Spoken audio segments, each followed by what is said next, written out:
Okay. Well, hello everyone and happy All Saints Day. This is my YouTube version of my homily for All Saints Day, and I don't intend to upload one for All Souls Day tomorrow. So we'll keep it simple this weekend. Now, I love my faith. I love the Catholic Church. And I love Japan. Now, it's true that I love Japan and the church for very different reasons because they're very different things. But there actually is one thing that I feel Japan and the Catholic Church both do very, very well.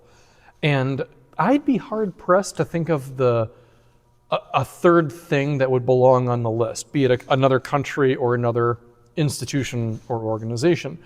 And what I'm referring to is the Catholic Church and Japan both do a very good job at refusing to erase history. And there is a lot of that going around right now, so I've come to greatly appreciate the retention of history. So on the Japan front, so Japan has a number of, war memorials, people that served and died for their country in World War II. And, that's pretty normal, like every country does that. But in the years and decades that followed after World War II, a number of people from other countries have approached, Japanese dignitaries and all that and basically said, hey, Japan, you need to tear down these memorials. You need to take these down. These are people who were allies with the Nazis after all. So, you probably should do something about that. And Japan has very consistently said, no, we're not doing that. And their refusal to tear down these monuments, basically for three reasons. One, these were people who were doing their best to serve their country. We will not take that away from them, even though this ended up being a remarkably dark chapter of our history as a nation. Two, these are people who died in the line of duty. They died in service of their country. That is never to be disrespected. And three, they say, our Buddhist faith teaches us that you do not retain anger or hold grudges against the dead. Like, your mom, your boss, whoever causes you such frustration in life, hey, if you're mad at them while you're living under the same house and all of that, that's fine. But once that person is dead and in the ground, you need to let go of your anger. Being angry and resentful toward the dead does not serve anyone. And I think that's a very powerful message. I wish in Christianity we focus on that a little bit more, because that's a good lesson. Wasting energy being mad at the dead, not the best idea. Anyway, so basically Japan says, we're not taking down these monuments for the sake of political correctness points. It is a part of our history. It is a part of our history, and we're not going to destroy that just because it was a less than perfect part of history. And when I think of that, that is also, by and large, why we venerate the saints as Catholics. We are not worshiping them. I know people say that all the time. It's not hero worship. Hero worship is a dangerous thing, because when you see someone in that way, over time you begin to see that person as this flawless, godlike person. They can't make a mistake. They can't have any flaws, and they will solve all of your problems if only you can get their attention. And come on. Again, that's a problem, and that is not the saints. When people say, don't trust those Catholics. They don't believe in one God. They believe in one big God and like 10,000 little gods. Not the idea. It's never been the idea.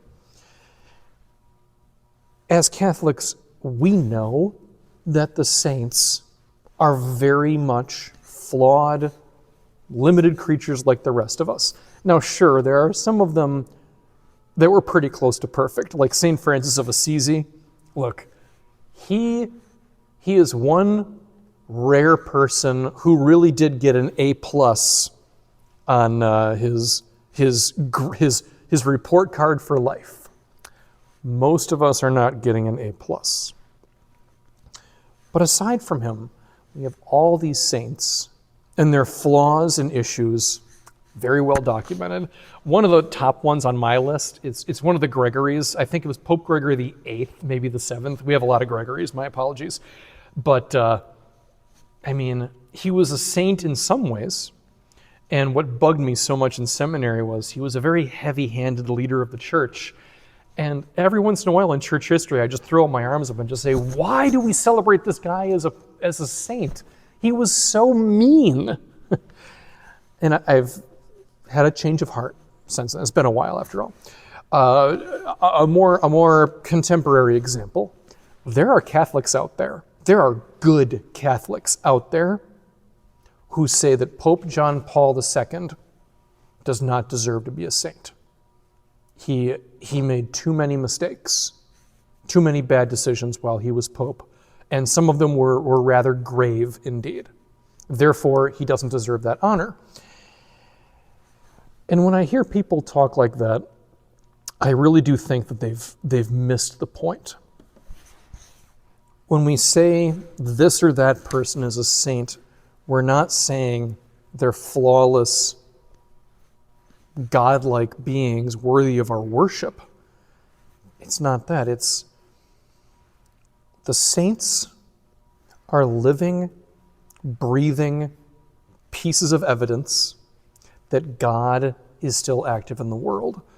Our veneration of the saints, it comes down to a very basic belief.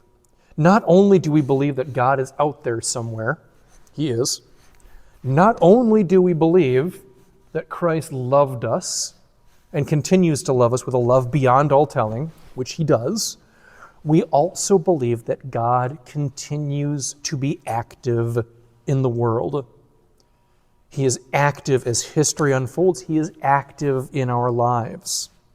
And the saints are the greatest of us, where we can point to someone and say, that woman who lived 162 years ago, she is proof that God is with us, that God has moved within her life and through her prayers, words, and actions. She was willing to be a conduit, a vessel for the Holy Spirit. And now that her life is over and we can look at the whole thing, we can say, yeah, God was with her.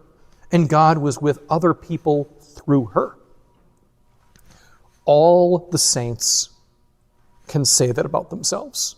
For all of their differences, for all of the flaws within, all the lives of the saints and all that, all of the saints have that in common, that the Holy Spirit was able to move through them and with them for their betterment and the betterment of those that their lives impacted.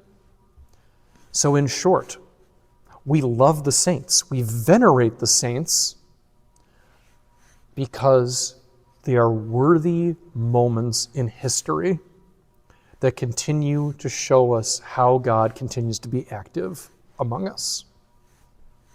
We do not erase history.